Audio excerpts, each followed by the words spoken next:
A indecisão cobra um preço alto. Se não tiver jeito de dar errado, você vai fazer dar certo. Isso é o que eu vejo de fato os grandes fazendo.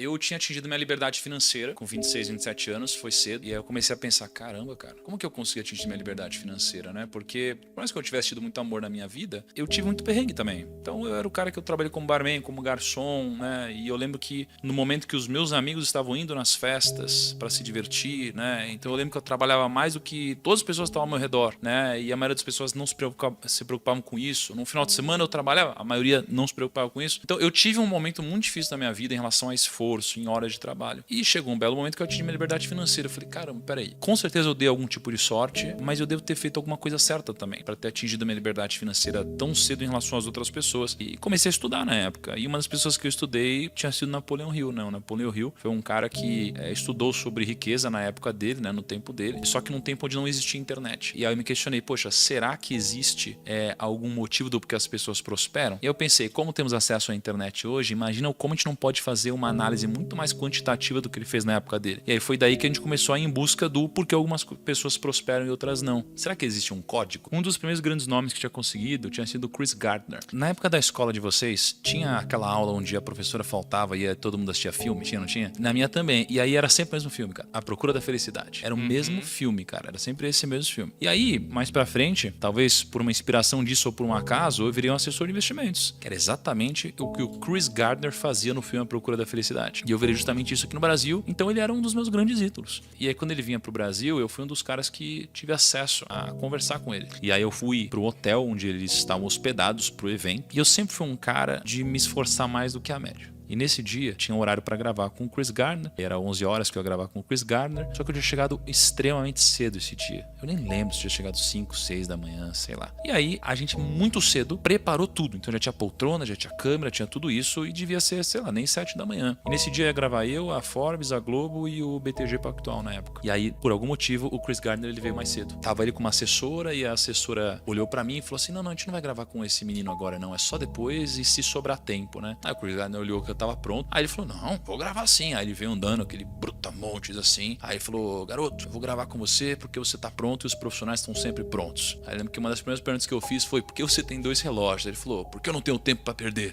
E foi muito legal. Acho que o principal insight que eu tive dele foi, there is no plan B, né? Não tem plano B. E todas as pessoas que eu conheço que de fato ficaram muito grandes, elas não ficaram grandes diversificando, elas ficaram grandes com uma grande porrada. Então pega todos os empreendedores, eles ficaram grandes com um grande empreendimento que deu certo, e não vários. O que eu percebi é que as pessoas, elas não devem diversificar o seu trabalho, mas devem diversificar o seu patrimônio, que são coisas diferentes. Isso. Os judeus, eles têm uma passagem que é a passagem quando eles ensinam como investir o capital. E aí eu decidi me aprofundar nisso. E aí eu liguei hoje pro Rabino Dudu, e aí ele pegou a Torá, e ele abriu lá. Cara, é uma loucura, assim. E aí ele começou a interpretar pra mim tudo isso, e os judeus, eles representam 0,2% da população, e eles têm eles têm quase 1,5% da riqueza mundial. Então assim, eles são muito ricos por cabeça, mais do que qualquer outra religião, né? E tem algum motivo do porquê eles são muito ricos. Quando a gente foi estudar os princípios, né, judaicos, pensa que os judeus, eles acreditam, né, que os primeiros 5 livros da Bíblia são o Pentateuco, e aí, além disso, você tem a Talmud, que é uma coletânea, né, de livros que falam sobre lei, ética, moral e etc. Um desses livros tem um capítulo específico onde conta-se uma história. E nessa história é muito interessante que diz o seguinte, eles estão falando sobre leis. Estava escrito o seguinte, se você deixa um dinheiro seu na mão de alguém para cuidar, e essa pessoa perde o dinheiro que você deixou na mão dessa pessoa para cuidar, essa pessoa, ela está certa ou errada em ter perdido o seu dinheiro? Tá? Então, olha que interessante. O livro fala que depende. Ele diz assim, ó, se eu deixei meu dinheiro com você e você foi negligente, então se você pegou o dinheiro e você deixou na mão de uma criança, ou você pegou, amarrou, jogou para trás aqui, e você perdeu o dinheiro, você é o culpado. Então alguma coisa ruim tem que acontecer com você. Se você pegou esse dinheiro e você guardou da forma correta, mas alguém veio e te assaltou, você não é culpado. Se você fez tudo certo e você foi roubado, aí você não é culpado, tá? É isso que tá escrito lá. Só que aí, ele diz o seguinte, poxa, mas eu poderia ter dado esse dinheiro para uma criança. Em outras palavras, ele está dizendo assim, você poderia ter sido negligente. Mas o que mais eu poderia ter feito? Aí o rabino responde para ele, você poderia ter amarrado esse dinheiro na sua mão. Aí fala, amarrado esse dinheiro na sua mão? E aí depois ele explica o que é amarrar o dinheiro na sua mão. Ele diz, amarrar o dinheiro na sua mão seria como você pegar 1/3 do seu patrimônio e você enterrar embaixo da terra. 1/3 do seu patrimônio e você investir em negócios. E 1/3 do seu patrimônio e deixar ganhar esse dinheiro não, e deixar essas posses abaixo da sua mão. Então ele diz, basicamente, que para o seu capital, você deveria diversificá-lo dessas 3 formas: terras, negócios e posses que estejam abaixo da sua mão. Ou seja, real estate, ações e reserva de valor. Então é muito interessante quando a gente fala sobre diversificação e quando o Chris Gardner fala sobre plano A, que eu vejo que o que te enriquece é o trabalho. Então no trabalho não existe espaço para plano B, C, D, é um único plano. Por quê? Porque se não tiver jeito de dar errado, você vai fazer dar certo, tá?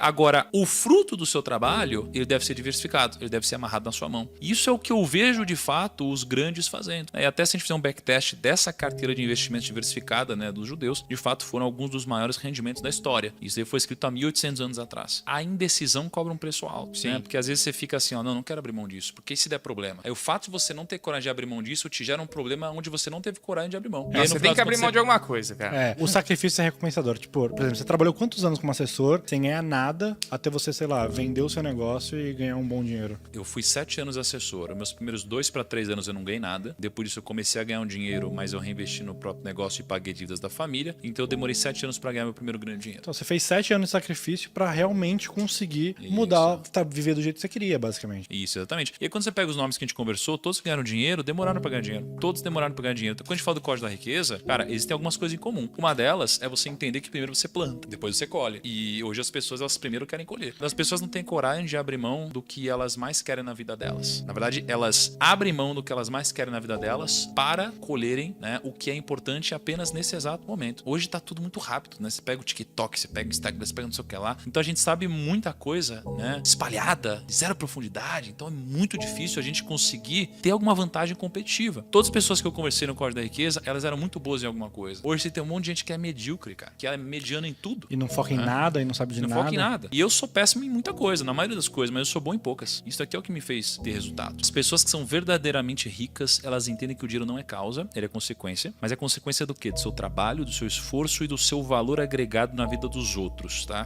Trabalho, esforço e valor agregado. Isso daqui é o que vai tirar riqueza.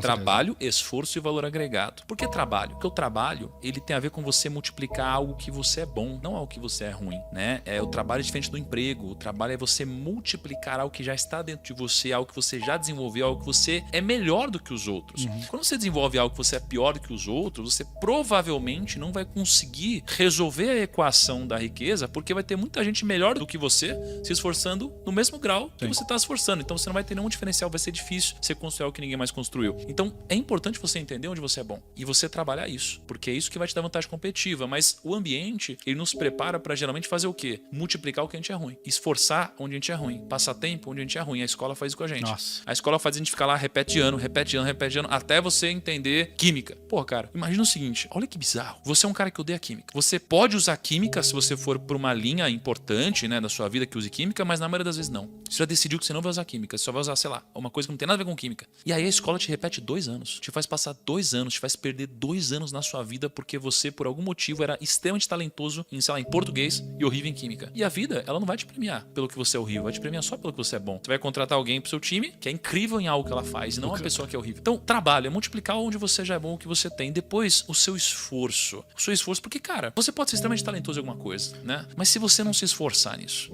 Esquece. Você precisa de esforço, concorda? Porque senão você vai ser mais um medíocre, cara. Aliás, eu tô cansado de gente que não se esforça, cara. Tô cansado, eu fico puto com isso. Pior que gente sem discernimento cognitivo é gente vagabunda, cara. É a combinação perfeita. É o deixa a vida me levar com mediocridade, baixa capacidade cognitiva e vagabundagem. Agora, olha só, por isso, e aí você tem um terceiro ponto, que você tem o multiplicar o seu talento, você tem o esforço e você tem o valor agregado. Porque não tem como você ganhar alguma coisa se não agregar valor pro outro. O valor agregado eu aprendi com você, eu não sabia o que era isso. Eu achava que trabalhar e ter um emprego era realmente fazer o que eu fui pago pra fazer e tá tudo bem. Eu não sabia que era tipo assim, era fazer o que eu fui combinado a fazer, mas é tipo assim, cara, agregar realmente um valor a isso. É tipo assim, pensar com uma outra ótica. Não é tipo, vou editar um vídeo pra subir no YouTube. Não, eu tô editando um vídeo que vai impactar um monte de gente. Eu tô editando esse vídeo pra bater mais de 1 milhão de visualização, porque eu sei que a gente vai conseguir converter esse vídeo em X, Y coisas. Então, as pessoas não entendem que é tipo assim, cara, se você hoje é um júnior numa empresa e você trabalha como um júnior, você vai ser pra sempre um júnior. Você nunca vai promover um cara pro pleno se o cara trabalha como um júnior. O cara tem que trabalhar primeiro como um pleno ou até mesmo como um sênior. Pra você sentir aquela coisa de tipo, puta, cara, esse cara ele já tá... Eu preciso promover esse cara. Promover esse cara. Não dá pra não promover esse cara, né? Exatamente. tem que chegar nessa parada. E aí eu tava com o Jeffrey Maron, eu falei assim, Jeffrey, o que é riqueza pra você? E aí ele falou assim, tem 3 tipos de definições pra riqueza. Aí ele falou assim, ó, a primeira é a riqueza financeira. Mas não é a única definição, mas é a primeira definição. A riqueza financeira é ter um patrimônio bacana que você construiu ao longo da sua vida. Então, mas você tem também a riqueza humana, que é o conhecimento que temos como indivíduo e a nossa capacidade de transmitir isso para outras pessoas, criando relações entre si. Isso é riqueza também. E a terceira riqueza é a riqueza vital, que ele diz que é basicamente a saúde, porque sem ela, as outras duas não fazem sentido nenhum. Então não adianta nada ter só a riqueza financeira se eu não tiver a riqueza vital. Não adianta nada ter riqueza financeira e a vital se eu não tiver a riqueza humana, porque vai me faltar alguma coisa. Você sabe como nasceu a previdência privada? A gente tem a previdência privada e a previdência social. A previdência social, né? Lá atrás, lá no exército romano, eles criaram um formato onde eles pegavam 2/7 do salário dos soldados romanos. E aí eles convertiam isso daqui no futuro em